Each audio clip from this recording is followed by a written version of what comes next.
Cities burning once again on Ukraine's eastern front. Russian armor storming forward like desert raiders, using fog as a shadow in a way. Russian troops are rushing forward. Pokrovsk, once a mining hub, is turning into a graveyard of machines and men. Our next report getting you the latest from the battle zone.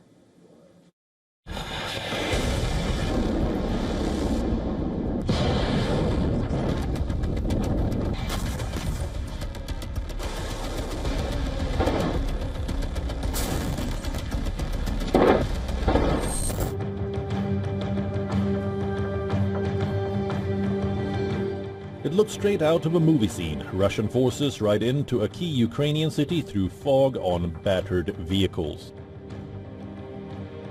Soldiers on motorbikes, some perched on the roofs of cars.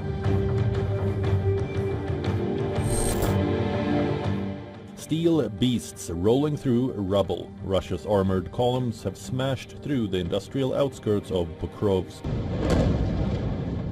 grinding past wrecked Ukrainian trenches and burnt-out tanks. Thick smoke chokes the streets as drones howl overhead. Ukraine's defenders are falling back, exhausted, bloodied, and running out of shells. For months, Pokrovsk was the shield of Donetsk. Now it's a crumbling fortress.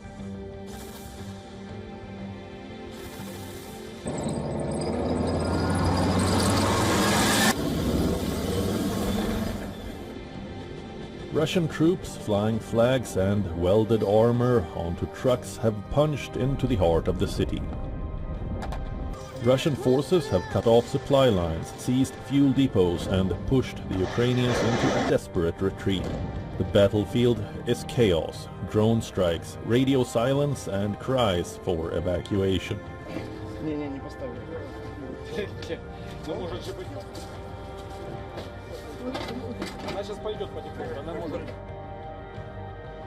Further south in Zaporizhia, Moscow's forces are tightening the vice. Ukrainian brigades, battered and outgunned, are pulling back from key ridgelines under relentless Russian pressure. Thousands have been forced to redeploy to plug crumbling defenses.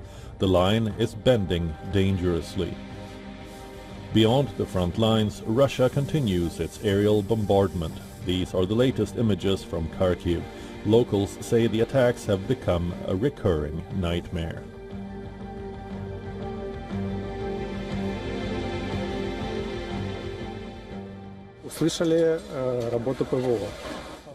So this is what happened. We heard the air defense, then we heard shaheds. Went into the shelter, and then there were 3 hits. Basically that's all. Regarding the consequences of the attack on the city of Kharkiv, 3 shahids hit their targets. There was a hit on an industrial enterprise that has nothing to do with the military. 20 residential buildings were also damaged. Kyiv knows what Pokrovsk means. Lose it and Ukraine loses control of its eastern lifeline. Moscow gains a launch pad deeper into the Ukrainian heartland. The fall could shatter morale, drain ammunition, and change the course of the war. Bureau Report, WION, World is One.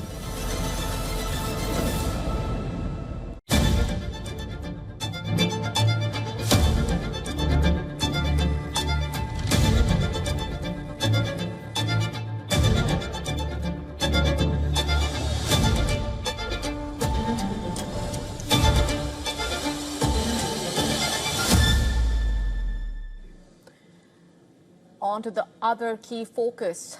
After months of tough talk, sweeping immigration crackdowns, US President Donald Trump has signaled a rather softening of stance. In a Fox News interview aired on Tuesday, Trump appeared to admit what many Americans have long argued, that the US needs skilled foreign workers to stay competitive. This is the same Trump administration that in September imposed a $100,000 application fee on H-1B visas, drawing lawsuits from business groups and outrage from corporate America. But now, in what seems like a major reversal, Trump says long-term unemployed Americans cannot simply be trained overnight to take on complex roles in sensitive areas like defense and manufacturing. Pressed by the Fox News host about whether foreign worker visas would remain a priority, the US president said, I'm quoting here, "You do have to bring in talent," quote unquote. And when the host pushed back, insisting the US had plenty of talent already, Trump disagreed, arguing that you cannot take people off an unemployment line and put them to work making missiles, quote unquote. Now, the H-1B visa, used widely by US tech giants and manufacturing firms, remember, has long been a backbone of America's skilled labor force. Indian nationals received over 70% of approved H-1B visas in 2024, which shows just how deeply tied Indian talent really is to the American tech ecosystem. But the Trump administration's visa fee hike, coupled with an aggressive deportation drive, as well as the raids on factories employing foreign workers, rattled both industry and international partners. The most high-profile fallout came in Georgia, where a raid on a Hyundai LG battery plant reportedly led to the detention of more than 300 South Korean workers. And the move sparked a diplomatic row, remember, with Seoul, forcing the Secretary of State, Marco Rubio, to step in and reassure South Korea that its investments remained welcome. Trump, however, defended those raids, saying that the U.S. needed to ensure that companies investing billions in America were not relying on undocumented workers. Yet, in the same breath, he acknowledged that some roles like battery making or missile production require specific expertise that simply cannot be replaced by domestic hiring alone. Observers also say this latest statement underscores the growing tension between Trump's hardline immigration policy and America's economic and industrial ambitions. It's a tacit admission, in a way. The United States, even under its most restrictive immigration agenda, cannot shut its doors on global talent. Pakistan's Defense Minister Khwaja Asif has accused Afghanistan of involvement in the Islamabad blast that killed at least 12 people and injured dozens. Time and again, Pakistan has accused Afghanistan of sheltering TTP militants and using their soil to launch attacks on Pakistani soil. And the Taliban has repeatedly denied any role in such attacks.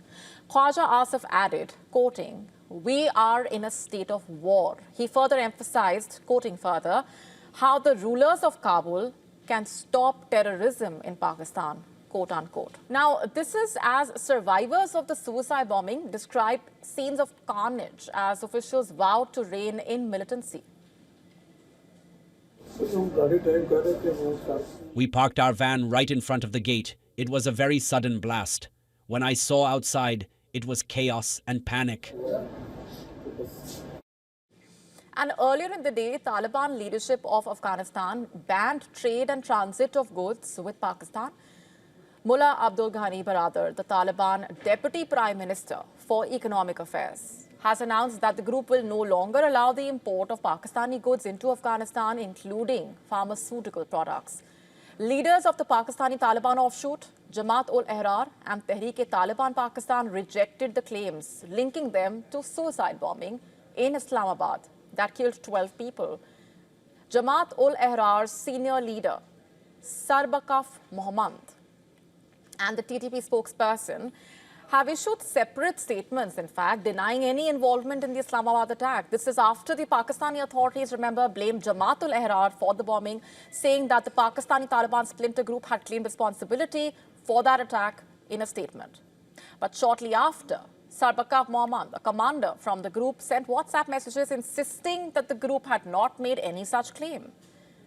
That's not all. The TTP also issued a statement distancing itself from the attack. Its spokesman has said that the Tehreek-e-Taliban has no connection with that explosion. To stay up to speed with the latest news, download the WION app and subscribe to our YouTube channel.